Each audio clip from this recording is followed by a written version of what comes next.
ಹೇಮಸ್ ಕಿಚನ್‌ಗೆ ಸ್ವಾಗತ. ಇವತ್ತು ತುಂಬಾನೇ ಸುಲಭವಾಗಿ ರವೆ ಉಂಡೆ ಮಾಡ್ತಾ ಇದ್ದೀನಿ. ತುಂಬಾನೇ ಚೆನ್ನಾಗಿರುತ್ತೆ. ಹಾಗೆ ಸಾಫ್ಟ್ ಆಗಿ ಬರುತ್ತೆ. 2-3 ದಿವಸ ಇಟ್ಟರೂ ಕೂಡ ಗಟ್ಟಿ ಆಗೋದಿಲ್ಲ. ಬನ್ನಿ ಇವಾಗ ಅದು ಹೇಗೆ ಮಾಡೋದು ಅಂತ ನೋಡೋಣ. ನಾನಿಲ್ಲಿ ಮೊದಲಿಗೆ ಕೊಬ್ಬರಿಯನ್ನ ತುರಿದು ತಗೊಂಡಿದ್ದೀನಿ.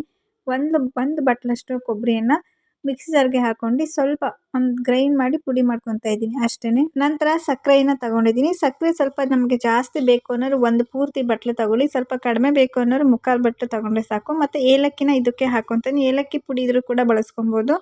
ನಂತರ ಒಂದು ಬಾಣಲಿ ತಗೊಂಡು ಅದಕ್ಕೆ ತುಪ್ಪವನ್ನು ಹಾಕ್ಕೊತಾ ಇದ್ದೀನಿ. ಒಂದು 2 ಸ್ಪೂನಷ್ಟು ತುಪ್ಪ ಮತ್ತು ದ್ರಾಕ್ಷಿ ಗೋಡಂಬಿನ ಮೊದಲೇ ಹುರಿದು ನಾನು ತೆಗೆದಿಟ್ಕೊತಾ ಇದ್ದೀನಿ. ಫ್ರೈ ಮಾಡಿಕೊಂಡು ತೆಗೆದಿಟ್ಕೊಂಬಿಡಿ ಫಸ್ಟೇ.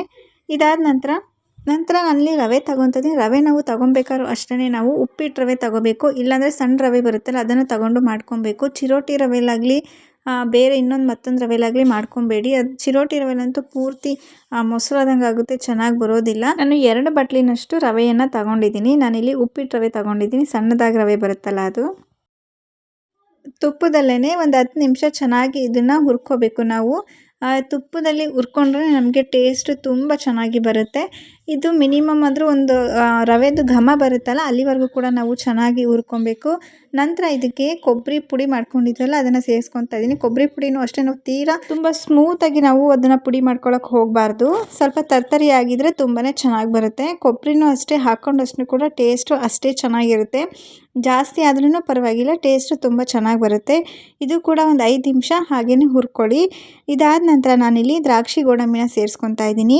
ನಂತರ ಸಕ್ಕರೆ ಪುಡಿ ಮಾಡ್ಕೊಂಡಿದ್ವಲ್ಲ ಅದನ್ನು ಸೇರಿಸ್ಕೊತಾ ಇದ್ದೀನಿ. ನಾನು ಅರ್ಧ kg ರವೆಗೆ 1/4 kg ಸಕ್ಕರೆ ಹಾಕಿದರೆ ಸಾಕು. 2 ಬಟ್ಲು ರವೆಗೆ ನಾವು 1 ಬಟ್ಲು ಸಕ್ಕರೆ ಹಾಕೊಂಡ್ರೆ ಸಾಕು, ಅಥವಾ ಇನ್ನೂ ಸ್ವಲ್ಪ ಕಡಿಮೆನೇ ಉಪಯೋಗಿಸ್ಕೊಬೋದು. ಸಕ್ಕರೆ ಮೆಲ್ಟ್ ಆಗ್ತಾ ಹೋಗುತ್ತಲ್ಲ ಆಗ ಸ್ವಲ್ಪ ಬಾಣಲಿಗೆ ಅಂಟ್ಕೊತಾ ಹೋಗುತ್ತೆ. ಆವಾಗ ಗ್ಯಾಸ್ ಆಫ್ ಮಾಡ್ಕೊಂಬಿಡಿ. ಗ್ಯಾಸ್ ಆಫ್ ಮಾಡಿ ಅದನ್ನು ತಣ್ಣಗಾಗೋದಕ್ಕೆ ಬಿಟ್ಬಿಡಿ.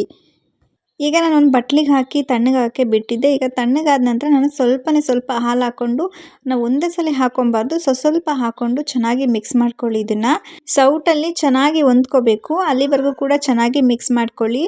ನಂತರ ಇದನ್ನು ಕೈಯಲ್ಲಿ ಮುಟ್ಟು ನೋಡಿ, ಹಿಂಗೆ ಹಿಡಿದಾಗ ನಮಗೆ ಉಂಡೆ ರೀತಿ ಆಗೋಲ್ಲ, ಈ ಥರ ಬಿಟ್ಕೊಂಡ್ಬಿಡುತ್ತೆ. ಆಗ ನಾವು ಇನ್ನೊಂದು ಸ್ವಲ್ಪ ಹಾಲನ್ನು ಸೇರಿಸ್ಕೊಂಡು ಪೂರ್ತಿ ಎಲ್ಲ ಚೆನ್ನಾಗಿ ಮಿಕ್ಸ್ ಮಾಡ್ಕೊಳ್ಳಿ.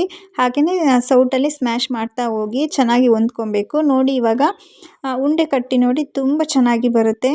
ಅಷ್ಟೇ ಸಾಫ್ಟಾಗಿ ಕೂಡ ಬರುತ್ತೆ. ನಾನು ಸ್ವಲ್ಪ ಸಣ್ಣದಾಗಿ ಮಾಡ್ತಾಯಿದ್ದೀನಿ. ತುಂಬ ದಪ್ಪದಾಗಿ ಕಟ್ಕೊಂಡ್ರೆ ನಮಗೆ ತಿನ್ನೋಕ್ಕಾಗೋದಿಲ್ಲ. ಅಯ್ಯೋ ಇಷ್ಟೊಂದು ದಪ್ಪ ಇದೆಯಾ, ಸಿಹಿ ಇರುತ್ತಲ್ಲ ನಮಗೆ ಮಕ್ಕ ಹೊಡೆದಂಗೆ ಆಗ್ತಾ ಇರುತ್ತೆ, ಅದು ತಿನ್ನೋಕ್ಕಾಗೋದಿಲ್ಲ. ಈ ಥರ ಚಿಕ್ಕದಾಗಿ ಕಟ್ಕೊಂಡ್ರೆ ತುಂಬ ಚೆನ್ನಾಗಿರುತ್ತೆ. ಇನ್ನೂ ತಿನ್ನಬೇಕು ಅನ್ನಿಸ್ತಾ ಇರುತ್ತೆ, ಅಷ್ಟು ಚೆನ್ನಾಗಿರುತ್ತೆ. ರವೆ ಉಂಡೆ ಅಂತೂ ಆಲ್ ಟೈಮ್ ಫೇವ್ರೇಟ್. ಇದು ಎಲ್ಲರಿಗೂ ಕೂಡ ಇಷ್ಟ ಆಗುತ್ತೆ. ಚಿಕ್ಕ ಮಕ್ಕಳಿಂದ ಹಿಡಿದು ದೊಡ್ಡರಿಗೂ ಕೂಡ ಇಷ್ಟ ಆಗುತ್ತೆ. ಈ ವಿಧಾನದಲ್ಲಿ ನಿಮಗೆ ಇಷ್ಟ ಆಗಿದರೆ ಸಬ್ಸ್ಕ್ರೈಬ್ ಮಾಡಿ, ಸಪೋರ್ಟ್ ಮಾಡಿ. Thank you for watching.